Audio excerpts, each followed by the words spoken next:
రాష్ట్ర ప్రభుత్వం 25 కోట్ల రూపాయలతో జియాగూడ స్లాటర్ హౌస్ ను ఆధునీకరించాలని ఆరికట్టిక మోండేదార్ అసోసియేషన్ కోరింది. హైదరాబాద్ బషీర్బాగ్ ప్రెస్ క్లబ్ లో ఏర్పాటు చేసిన సమావేశంలో అసోసియేషన్ అధ్యక్షుడు శ్రీనివాస్ కుమార్ మాట్లాడుతూ 2001లో అప్పటి కాంగ్రెస్ ప్రభుత్వం హైదరాబాద్ నగరంలోని 4 స్లాటర్ హౌస్లను పునర్నిర్మించగా జియాగూడ స్లాటర్ హౌస్ ను ఆధునీకరించలేదని తెలిపారు.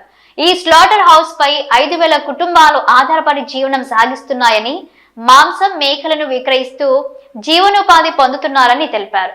రాష్ట్ర ప్రభుత్వానికి దీనివల్ల ఏడాదికి 2.5 కోట్ల రూపాయల ఆదాయం వస్తుందన్నారు. ఈ స్లాటర్ హౌస్ వద్ద మాంసం విక్రయాలు జరపవద్దని, 15 రోజుల్లో పూర్తిగా మూసివేస్తామని జేహెచ్ఎంసీ అధికారులు నోటీసులను జారీ చేశారని, వాటిని వెంటనే ఉపసంహరించుకోవాలని కోరారు.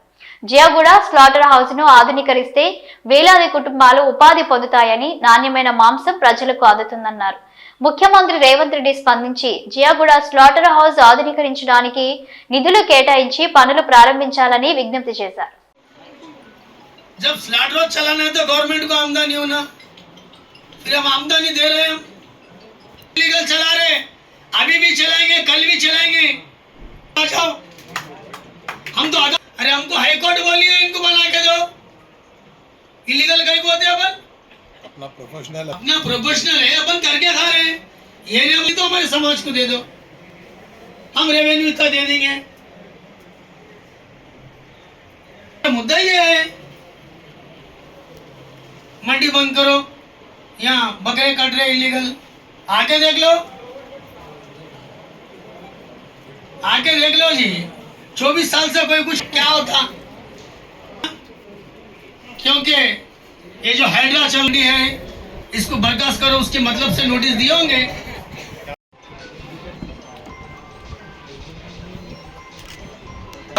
जय आर्यकटिका, जय आर्यकटिका,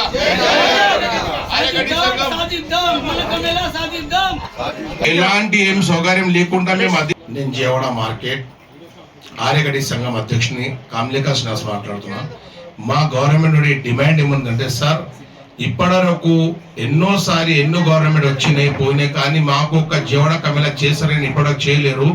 2004లో కాంగ్రెస్ ప్రభుత్వం వచ్చినప్పుడే 5 స్లాటర్ రోజు, ఆ రోజు ఏమో జియో పాస్ అయింది. జియో పాస్ అయిన తర్వాత 4 స్లాటర్ హౌస్ కట్టినారు. ఈ ఒక్క జీవన కమ్మెలంగా కట్టలేరు, కడతారని దానికి సమయం వచ్చింది. మన ఆ ప్రభుత్వం వెళ్ళిపోయిన తర్వాత టిఆర్ఎస్ ప్రభుత్వం వచ్చి కూడా మాకు ఏం చేయలేదు, చేద్దాం అన్నది. మళ్ళీ ఈ రోజు కాంగ్రెస్ ప్రభుత్వం, మళ్ళీ అదే కాంగ్రెస్ ప్రభుత్వం వచ్చింది.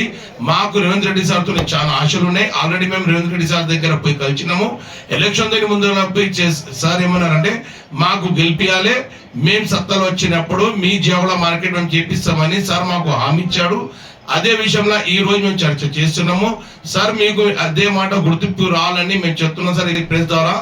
అదే మా ఆర్యకట్టిక కులానికి జియాగూడ మండి సంబంధించిన దాని విషయంలో మీకు ఒకసారి తెలపాలని చెప్తున్నా. ఆ మండికి గవర్నమెంట్ ప్రభుత్వం ద్వారానే అది నిర్మించాలని మీతోని ఒకే ఒక కోరిక సార్. దాని మీద జియాగూడ మార్కెట్ కి 5,000 కుటుంబాలు దాని మీద ఆధారపడి ఉన్నాయి. దాని విషయంలో మీరు ఆలోచించి మా పేదల మీద దయచేసి, దానికి పెద్ద పెట్టుబడి ఏం కాదు, ఒక 20-25 కోట్ల మాట ఉన్నది సార్. అది మండి డెవలప్ అవుతుంది. సంవత్సరానికి అదే మార్కెట్ నుండి మీకు గవర్నమెంట్ కు ఆదాయం. మీరు దీనికి డెవలప్ మార్కెట్ చేయండి, ఈ డెవలప్ చేసి ఆర్యకటి కమ్యూనిటీకి అండర్టేకింగ్ ఇవ్వండి.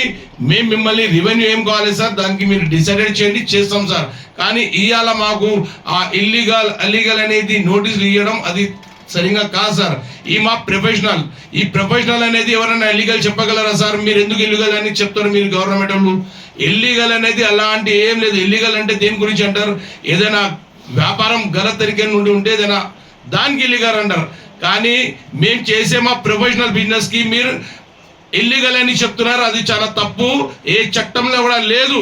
మీ చెప్పదానికి మా ప్రొఫెషనల్ కి దాని గురించి దయచేసి నేను జిహెచ్ఎంసీ ఆఫీసర్లకు చెప్తున్నాను, ఇక్కడ నుండి మీడియా ద్వారా చెప్తున్నాను, దయచేసి మీరు ఇల్లీగల్ చేసినా అది చేసినా చెప్పదు. మాకు లైఫ్ స్టైల్ ఎనిమల్ పర్మిషన్ ఉన్నది, దానికి మీరు టెండర్ చేస్తున్నారు, దానికి మీరు ఫీజు కలెక్ట్ చేస్తున్నారు, దానికి ప్రతి సంవత్సరం పైసలు ఇస్తూనే ఉన్నాము. అది ఒక ప్యారలల్ ఏమున్నదంటే మేము చేసుకుంటున్నాం సైడ్ లా. ఎందుకంటే ప్రొఫెషనల్ ఉన్నారు, మీరే మాకు ఇస్తలేరు, మేము ఏం చేయాలి, ఎలాంటి బతకాలి, మళ్ళీ బతకదానికి కూడా మీరు ఆదరణ చూపించండి. మళ్ళీ మేము రోడ్ మీద కూసాలా, ధర్నాలు చేయాలా, ఏం చేయాలా సార్ చెప్పండి. మళ్ళా చివరికి మా బతుకు ఏం చేసేది మళ్ళా